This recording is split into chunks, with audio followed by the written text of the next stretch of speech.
때 아닌 이념 논쟁의 중심에 선 독립투사 홍범도 장군의 순국 80주기 추모식이 전국 곳곳에서 열렸습니다. 고귀한 희생 정신을 기려야 할 날인데도 추념식 곳곳에서 논란이 있었는데요. 권영설 대기자와 살펴보겠습니다. 안녕하세요. 안녕하십니까. 네, 여러 군데서 지금 행사가 있었는데 일단 대전 현충원 추모식부터 좀 볼까요? 네, 그 홍범도 장군 순국 80주기 추모 및 청산리 전투 전성 103주년 기념식이 국립대전 현충원에서 여천 홍범도 장군 기념 사업회 주관으로 열렸습니다. 네. 추모식에는 그 사업회 이사장을 맡고 있는 민주당 우원식 의원을 비롯해서 박민식 국가보훈부 장관, 그리고 기념 사업회 홍보대사인 배우 조진웅 씨, 홍범도 장군의 항일무장 투쟁의 대하소설 범도의 방현석 작가 등 100여 명이 참석했습니다. 기념식 현장의 모습과 독립군가를 제창하는 그 영상 잠시 보시죠.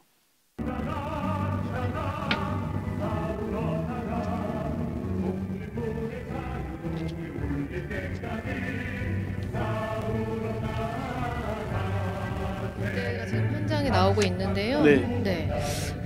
그 우원식 이사장은 국군의 뿌리는 의병 전쟁으로부터 시작된 독립군임에도 불구하고 이러한 사실과 배치되는 주장을 하는 건 위헌적 발언이다 이렇게 얘기를 했고요. 예. 박민식 장관은 추모사에서 홍범도 장군과 같은 독립유공자를 최고의 예우로 대우하는 것이 보훈부의 가장 중요한 책무다.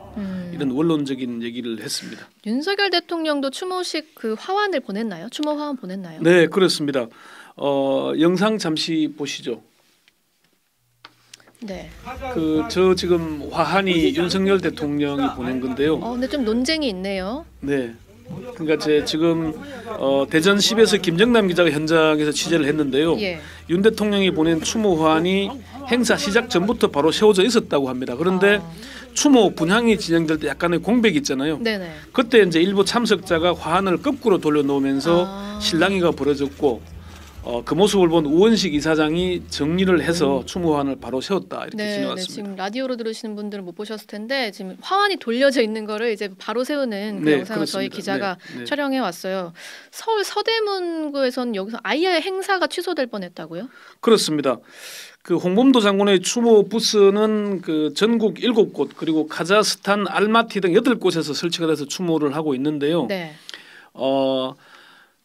그런데 이제 서대문 형무소 역사관 앞에 민족문제연구소가 홍범도 장군 80주기 추모 부스를 설치하겠다고 구두로 얘기를 했고 서대문구청이 허락을 했는데 네. 오늘 아침에서 갑자기 공문을 보내와서 불허한다 이런 얘기를 한 겁니다. 당일에요? 네, 서대문구청이 보낸 공문을 보면은 정치 사회적으로 민감한 사안으로 공원 이용객의 불편을 초래할 우려가 있어서 불허하니 좀 양해해 달라 이런 취지의 내용이었는데 네. 민족문제연구소 방학진 실장은 서대문구청과 30여 분 정도 실랑이를 벌여서 예정된 장소에 부스를 설치하고 행사에 들어 지금 추모를 받고 있습니다. 추모객을. 근데 정치 사회적으로 민감한 사안이라는 그 해명조차 좀 잘 이해가 안 가는데요. 그렇죠. 네. 특히나 이제 2년 전에 홍범도 장군 유해가 우리나라로 들어올 땐 정말 최고 예우를 이제 하면서 정부가 하면서 그렇게 모셔왔잖아요. 그렇습니다. 당시 그 송환하는 장면 잠시 한번 보시죠. 봉환 장면을 영상으로.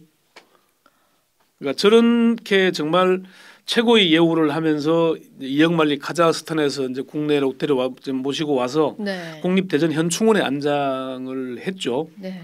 이렇게 최고의 예우를 했는데 2년 뒤에는 평생을 항일무장투쟁, 독립전쟁에 투신한 홍 장군을 공산주의자로 몰아서 내치려는 이유가 뭔지 참 이해하기 어렵습니다. 그 방현석 작가는 홍범도 장군은 명예도 권력도 돈도 아무것도 바라지 않았다면서 홍 장군 순국 80주년을 대하는 우리의 태도에 대해서 말했는데 잠시 한번 들어보시죠.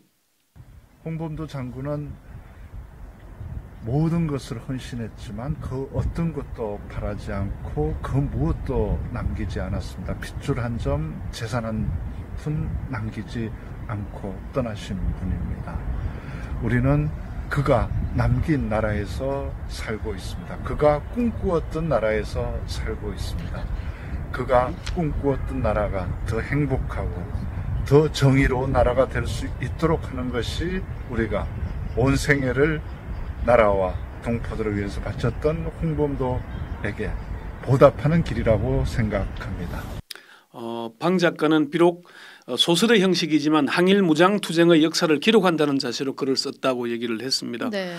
이어서 만주 일대에서는 적어도 100개 이상의 항일 무장투쟁 조직이 활동을 했고 최소 2만 명 이상이 무장투쟁에 참가했지만은 우리 교과서에는 21명의 이름만 나온다.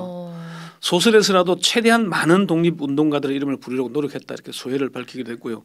오늘 추모식에 참석한 정용래 유성구청장은 박정희 정부 때 훈장을 수여하고 전두환 정부에서는 자유시 참변 피해자로 규정하고 박근혜 정부에서는 홍범도함을 진수했다면서 홍범도 장군은 어떠한 분보다 나라와 민족을 위해 희생하고 헌신했음에도 이러한 지경에 이르게 된 데에서 유감스럽다고 말하기도 했습니다. 앞에 언급한 정부가 다 보수 정부 아닙니까? 네, 그렇죠.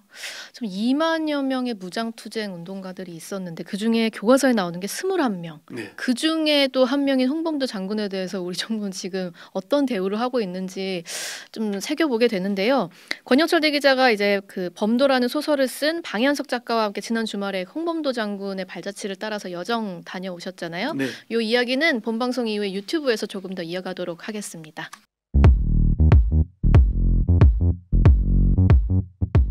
오늘 하루 뉴스 맥락 정다운의 뉴스톡이면 됩니다. 유튜브 노컷 채널 알림 설정하시면 매일 오후 5시 30분 실시간 참여하실 수 있습니다.